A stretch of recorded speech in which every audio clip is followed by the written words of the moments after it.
कामरान शाही साहब, बहुत शुक्रिया आपके ज्वाइन करने के लिए। आज की अहम डेवलपमेंट है, कैसे देखते हैं इस डेवलपमेंट को? चार्जशीट कर दिया गया है बाकायदा तौर पर। एक्चुअली जितनी र्यूमर्स फैली हुई थी कि इमरान खान साहब के साथ कोई डील हो रही है, उसके लिए एक बहुत बड़ा सेटबैक है, क्योंकि हम जानते हैं कि जनरल फैज जो है वो आइसोलेशन में, उनका केस देखा नहीं जा सकता। उनका केस जुड़ा हुआ है इमरान खान साहब के साथ। इस्टेब्लिशमेंट ने, पाकिस्तान की मिलिट्री ने बड़ा वाज़ेह पैगाम दिया है कि वो अपने आला 3 ऑफिसर जो कि DGISI रह चुके हैं, उनके ऊपर उन्होंने कोर्ट मार्शल की कार्रवाई शुरू कर दी। तो अब इसका मतलब ये है कि कोई सिविलियन जो है, जिसमें ऑब्वियसली इमरान साहब भी आते हैं, वो भी स्पेयर नहीं करेगी फौज इस वक्त 9 मई के वाक़े को लेकर। और हम जानते हैं कि 9 मई के वाक़े में इमरान खान साहब के ऊपर फर्द जुर्म आयद हो चुकी हुई है और कार्रवाई शुरू हो चुकी है। तो बहुत बड़ा ब्लो है। एक तो उन तमाम खबरों को जो समझ रहे थे कि इमरान साहब के साथ कोई डील होगी, बहुत बड़ा ब्लो है इमरान खान साहब को, क्योंकि जनरल फैज इतने ज्यादा राजदार है इमरान साहब के तमाम वाकयात के कि उन पर अब कोर्ट मार्शल और उनके बयानात और उनके एविडेंस की रोशनी में आई थिंक बड़े सीरियस कॉन्सिक्वेंसेस होंगे इमरान खान के लिए। तो इसको इस तरह देखा जाना चाहिए। It's a very crucial development and not good for Pakistan Tehreek Insaf and Imran Khan. सही। और सीरियस कॉन्सिक्वेंस का मतलब ये कि उनका ट्रायल मिलिट्री कोर्ट में भी हो सकता है? इमरान साहब का ट्रायल मिलिट्री कोर्ट में हो या ना हो, लेकिन इशू ये है कि उनका सिविलियन कोर्ट के अंदर भी जो एविडेंस या जो टेस्टिमनी फैज साहब देंगे, और हम जानते हैं उनका मोबाइल फोन जो है और उनका जो उनके पास जो एविडेंस है वो बड़ा डैमेजिंग है, और उसमें वो खुद तो फंसे ही है। लेकिन परसेप्शन ये है इस्टेब्लिशमेंट के अंदर कि जनरल, मैं आपको ये एक बात बताऊं, ये जी बहुत कम लोगों को पता है कि परसेप्शन ये नहीं है कि जनरल फैज जो है उन्होंने इमरान खान के साथ गठजोड़ किया। परसेप्शन ये है इस्टेब्लिशमेंट में कि इमरान खान ने फौज के एक आला 3 अफसर को जो है अपने साथ मिलाया, और अपने साथ मिला के उन्होंने जो है उसको आमादा किया उन एक्टिविटीज करने का जो एक फौज का अफसर इन यूनिफॉर्म नहीं कर सकता था। ये परसेप्शन है। कामरान शाह साहब, इसी बात पे अभी कुछ ही देर पहले फैसल वावड़ा साहब भी हमारे साथ मौजूद थे। मैंने कैटेगोरिकली उनसे यही बात पूछी कि किसने किसको इस्तेमाल किया। उन्होंने भी यही बात की है कि जो बानी पीटियां आई हैं उन्होंने फैज हमीद साहब को इस्तेमाल किया। और मैं आपको बता रहा हूँ, मैं तो उनकी बात नहीं सुनी ये वाली, लेकिन मैं आपको ये बता रहा हूँ कि इस्टेब्लिशमेंट के जराये से जो मुझे पता चला था कुछ अर्सा पहले, उनकी ये सोच है कि इमरान खान ने यूज किया है जनरल फैज को against military discipline, against military supreme court. यही परसेप्शन है जो आपको, बिल्कुल वो सही कह रहे हैं, मेरी भी यही खबर है। ठीक, लेकिन साथ में अब एक ये भी बात फिर पैरेलल चलती है कि जो इमरान खान भी करते रहे हैं, वो भी जो बुशरा बीबी उनको कहती रही हैं या जिस तरीके से करने का कहते रही हैं वो करते रहे हैं, उनके कहने पर चलते रहे हैं। मतलब वो देखें, वो तो इमरान खान जाने और उन्होंने क्या किया, किसके कहने पे क्या जाने, लेकिन अब बुशरा साहिबा भी एक सिविलियन है, इमरान खान भी एक सिविलियन है। लेकिन बीइंग अ प्राइम मिनिस्टर, अगर उन्होंने जनरल फैज से कोई ऐसा काम लिया है जब वो DGISI थे, जो DGISI का या मैन इन यूनिफॉर्म मैंडेट नहीं बनता, तो उसमें अगर जनरल फैज को कोई सजा होती है तो इमरान खान किस तरह बच पाएंगे, ये एक सवाल है। क्योंकि उन्होंने बीइंग अ प्राइम मिनिस्टर अगर इनको यूज किया, आपको पता है, देखिए DGISI होता है ना, वो आर्मी चीफ के मातहत नहीं होता। He is directly answerable, he is been appointed by the prime minister, he is directly accountable answerable to the prime minister, he works on the behest of the prime minister. Right. तो ये important और बड़ी की post है जो है तो military की, लेकिन वो टोटली डोमेन है प्राइम मिनिस्टर की। राइट। तो जिसकी डोमेन और जिसकी अथॉरिटी और जिम्मेदारी भी उसकी होती है, तो इमरान साहब पूरे तरह जिम्मेदार होंगे इन तमाम चीजों में। ठीक। और अब आने वाला इस फैसले के बाद एक तो खास तौर पर जो इन्होंने सिविल नाफरमानी की कॉल दी हुई है, उसके फैसले को ये दोबारा रीथिंक करेंगे या उस पर कुछ असर आएगा इस फैसले के बाद?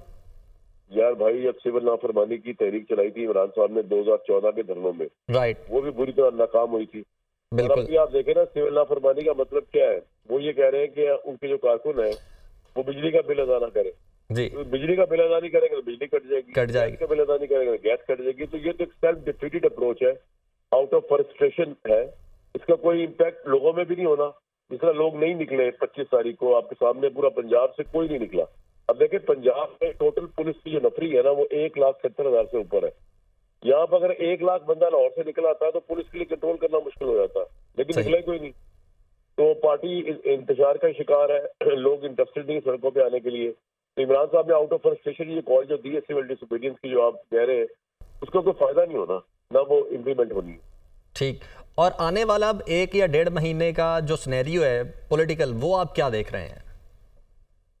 देखिए, आने वाला सिनेरियो जो है, एक तो इमरान साहब के जो केस चल रहे हैं सब 9 मई पे, और जनरल फैज का क्या कंक्लूजन निकलता है, और जब हमें चलेगा पता कि उन्होंने क्या टेस्टिमनी दी है अगेंस्ट इमरान खान, वो कितना स्ट्रॉन्ग केस बनता है इमरान साहब पे। क्योंकि इमरान साहब साइफर वाले केस वगैरह से तो निकला है एक तरह से देखा जाए तो, लेकिन इस केस से निकल पाएंगे कि निकल पाएंगे वो तो हमने वेट करना है। क्योंकि हमें ज़्यादा डिटेल नहीं बताई ICR ने, यही बताया कि इंतशार, बदअमनी, ये हालांकि ये बहुत बड़े केसेस हैं उनके ऊपर हुए हुए, क्योंकि स्टेट के अंदर अगर आप इन यूनिफॉर्म सियासी सरगर्मियों में मुलविस हो, आप ऑफिशियल सीक्रेट एक्ट की खिलाफ वर्जी करते हैं, आप अगर इंतशार और बदअमनी में मुलविस हो तो आप एक तरह से गद्दारी के मुर्तकिब होते हैं कि आपने सही। रियासत की सिक्योरिटी को कॉम्प्रोमाइज किया है। बिल्कुल ठीक है। बड़ी बड़ी सीरियस चार्जशीट है जनरल फैज पे। ठीक। उसके साथ अगर इमरान साहब मुंसलिक होते हैं तो वो सेम चार्जशीट का फॉल आउट उन पे भी होगा। राइट। कमलेश साहब, आपने तलाजोई साहब की भी बात सुनी होगी, क्या कमेंट्स हैं इनकी बात पर आपके? यार, तलाल साहब का तो ऑब्वियसली एक सियासी मुखालफत है ना इमरान खान साहब के साथ, तो उनको तो जो कह रहे हैं उनको कहने दें। लेकिन आप अगर केस के मेरिट, उसको जी। केस को उसकी फेस वैल्यू पे देखें तो बड़ा सीरियस कॉन्सिक्वेंस है कि पाकिस्तान आर्मी में मेरा नहीं ख्याल कभी किसी साबिक DG, हमने इससे पहले जनरल हमीद गुल साहब के ऊपर एक कंट्रोवर्शियल DGI रहे, वो उनके ऊपर इल्जाम थे 1990 के अंदर के उन्होंने पैसे तकसीम किए थे, बीइंग DGI के अंदर पैसे तकसीम हुए थे बेनजीर भुट्टो की गवर्नमेंट को हटाने के लिए। और सुप्रीम कोर्ट का फैसला भी उस पर आया जब जरदारी साहब प्रेसिडेंट थे, असगर खान साहब का जो बड़ा मशहूर केस है, लेकिन वहां पे भी कार्रवाई नहीं हुई थी उस जमाने में DGI के खिलाफ। पाकिस्तान की 74 साल तारीख में I think is the first DGI जिनके खिलाफ इस तरह की कार्रवाई। एक मिसाल मिलती है जनरल जियाउद्दीन भट्ट की, जो कि नवाज शरीफ साहब के दौर में DGI थे और जिनको उन्होंने बना दिया था वो आर्मी चीफ। तो वो एक मिसाल मिलती है जिसके अंदर उनका कोर्ट मार्शल वगैरह जो सब कुछ हुआ था।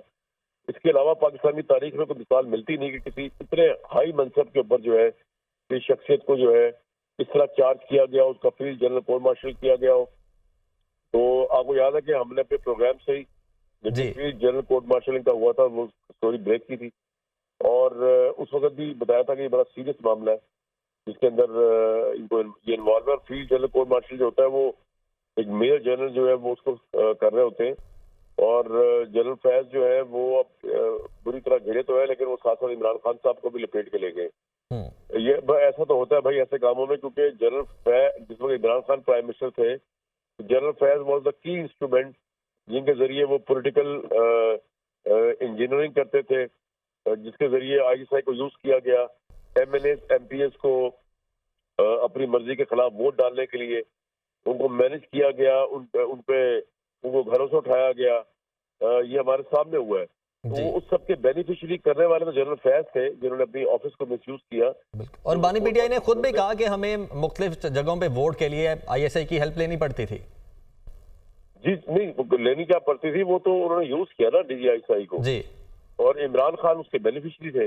वोट ऑफ नो कॉन्फिडेंस हो या बजट सेशन हो या हफीज शेख का इलेक्शन हो सेनेट का, इन तमाम को मैनेज करने का सहरा, या सेनेट के चेयरमैन का इलेक्शन हो जिसके अंदर समीरानी साहब जो है वो आउट ऑफ नोवेयर जो है वो दोबारा चेयरमैन सेनेट बरकरार हो गए थे, हालांकि मेजोरिटी जो थी वो नून लीग और पीपल्स पार्टी के पास थी। ये सारा मैनेज जनरल फैज ने किया था ना लेजिस्लेटिव उस वक्त, और उसके बेनिफिशियरी जो थे सिर्फ और सिर्फ इमरान खान थे। तो जो बेनिफिशियरी है फिर वो अब वही आएगा ना शिकंजे में। ये सिचुएशन है इस वक्त। ठीक है। अच्छा, और ये अब इस केस को फाइनल होते हुए यानी कि सजा या जजा का मामला या उस हद तक पहुंचते हुए आपको क्या लगता है कितना वक्त मजीद दरकार होगा? 10, 15, 20 दिन में कोई फैसला आ जाएगा, महीने में? हाँ, ये आपको पता है फौज का सिस्टम जो है वो फौरी इंसाफ का ही है, उसके अंदर तो टाइम तो नहीं लगता। आई थिंक सो हफ्तों में होना चाहिए फैसला, तो हफ्तों का मामला है। ठीक, यानी कि आपकी नज़र में अभी ये कुछ हफ्तों का मामला है, लेकिन उसके बाद में फिर इनके पास ऑप्शंस तो होंगे। एक तो अपील का हक एबिलिटी कोर्ट्स के अंदर ही होगा, उसके बाद फिर हाई कोर्ट का में भी अपील का हक होगा, फिर सुप्रीम कोर्ट में भी अपील का हक होगा। अगर मामला चलता हुआ हाई कोर्ट या सुप्रीम कोर्ट तक पहुंच जाता है, फिर आपको नहीं लगता कि दोबारा से टाइम कंज्यूमिंग हो जाएगा ये? देखिए, वो जस्टिस को करने के लिए जितना भी टाइम लगे वो टाइम होना चाहिए। और पाकिस्तान के जो मिलिट्री कोर्ट का ये सबसे जबरदस्त वो है कि अगर मिलिट्री कोर्ट किसी को सजा देता है, वो सिविलियन है या मिलिट्री मैन है, उसके पास राइट है हाई कोर्ट में जाने का, सुप्रीम कोर्ट में जाने का। जी, इवन उससे पहले कोर्ट ऑफ अपील में, मिलिट्री कोर्ट्स के अंदर भी एक अपील का राइट। जी नहीं, मैं सिविलियन साइड की बात कर रहा हूँ कि अगर मिलिट्री कोर्ट ऑफ अपील में भी उनको लगे कि इंसाफ नहीं मिला, तो आप सिविलियन कोर्ट में जा सकते हैं। और ये एक मिलिट्री कोर्ट का अप्रिशिएट करना चाहिए इस बात को कि वो सिविलियन कोर्ट को भी पूरी आखिरी से कहने में इजाजत है और अथॉरिटी है। तो इसलिए यहाँ पे नाइंसाफी तो नहीं होगी, और जब सिविलियन कोर्ट में इनका मामला आएगा तब हमें ज्यादा पता चलेगा कि फैज हमीद साहब के पास क्या है, उनके खिलाफ क्या है और इमरान खान के खिलाफ क्या है। अभी तो हमें नहीं पता कि क्या कुछ है। अभी तो हम सिर्फ एक तजिया कर रहे हैं ना, based on his relationship with Imran Khan. Right. अभी तो हमारे पास वो कंटेंट तो नहीं है, लेकिन वो भी आ जाएगा जब ये सिविल कोर्ट में मामला जाएगा। राइट। अच्छा, अभी रिसेंटली पीटीआई ने एक कमेटी भी, मुज़ाकराती कमेटी बनाई है जो कि हुकूमत से मुज़ाकरात करना चाह रही है, और आपको लगता है कि उनको इस बात की खबर थी या आइडिया था कुछ इस तरह का फैसला आ सकता है या आने वाले दिनों में हालात ज़्यादा बुरे हो सकते हैं, जिसकी वजह से उन्होंने खुद ही अब मुज़ाकराती कमेटी भी बना दी है और वो चाह रहे हैं कि किसी न किसी फोरम पे किसी न किसी तरीके से मुज़ाकरात भी हों? बिल्कुल अंदाजा था, क्योंकि फैसल वाउडा जो है वो बेतहाशा प्रोग्राम में कह चुके थे कि 12 दिसंबर को या उसके आसपास जो है वो जनरल फैज का फैसला आने वाला है। तो जब वाडा साहब को पता था कि 12 दिसंबर के आसपास ये फैसला आएगा, तो फिर इमरान खान साहब को भी पता होगा। और ये जो कमेटी बनाई है इसका फायदा मुझे तो इसलिए नजर नहीं आ रहा, क्योंकि कमेटी मुज़ाकरात किससे करेगी? हुकूमत से करने का मैंडेट उनको है नहीं, इमरान खान की तरफ से नहीं है, और एस्टेब्लिशमेंट इमरान खान से मुज़ाकरात करना नहीं चाहती। तो ये कमेटी बना के कोई फायदा नहीं इसका हुआ मेरे ख्याल में। ये कमेटी बस कमेटी रहेगी, कमेटी खेलेगी, होना कुछ नहीं इसका। और यानी कि हम ये कह सकते हैं कि अब ये लोग बिल्कुल एक बंद गली में दाखिल हो चुके हैं। यार बंद गली में तो ऑब्वियसली इमरान खान साहब उस वक्त दाखिल हो गए थे जिस वक्त अभी ये गिरफ्तार भी नहीं हुए थे। इन्होंने नए आर्मी चीफ का, जिनका कोई कसूर नहीं है इनके मामले में था उस वक्त भी, नए आर्मी चीफ ने तो इनको ना हुकूमत ने इनको लेके आया था, ना इनको हुकूमत ने उतारा था। वो मामला जनरल बाजवा साहब के साथ खत्म हो गया था जितनी कंट्रोवर्सी थी। लेकिन इमरान खान साहब ने ज्यादती ये की कि नए आर्मी चीफ के साथ जो है उनके खिलाफ उन्होंने लॉन्ग मार्च किया, उनके खिलाफ स्टेटमेंट्स थी और उनको कंट्रोवर्शियल करने की भरपूर मुहिम चलाई। ओवरसी में जाके उनकी लेजिटिमेसी पे सवाल उठाया नाजायज तौर पे। तो अब वो जंग और ये बंद गली तो इमरान खान ने खुद चूज की है ना अपने लिए। हम तो समझाते रह गए कि आपका झगड़ा पाकिस्तान की फौज से नहीं है, आप पॉलिटिकल लीडर हैं, आप पॉलिटिक्स करें। नवाज शरीफ साहब, जरदारी साहब, इनकी पार्टी के साथ आप सफे आ रहा हो, वो अपनी फौज के साथ भी लड़ पड़े। तो फौज की तो ट्रेनिंग ही मेरे भाई लड़ने की होती है, पीटीआई के लोगों की लड़ने की ट्रेनिंग तो नहीं है, वो तो आम लोग हैं। तो अब आपने जब जंग ली है तो आप बंद गली में तो आप पहले ही पहुंच गए जब आपने जंग शुरू की थी। अब जंग शुरू कोई करता है, खत्म कोई करता है, तो जो खत्म करता है डिसाइड वही करता है। बिल्कुल ठीक है। कामरान शाह साहब इस वक्त हमारे साथ मौजूद हैं।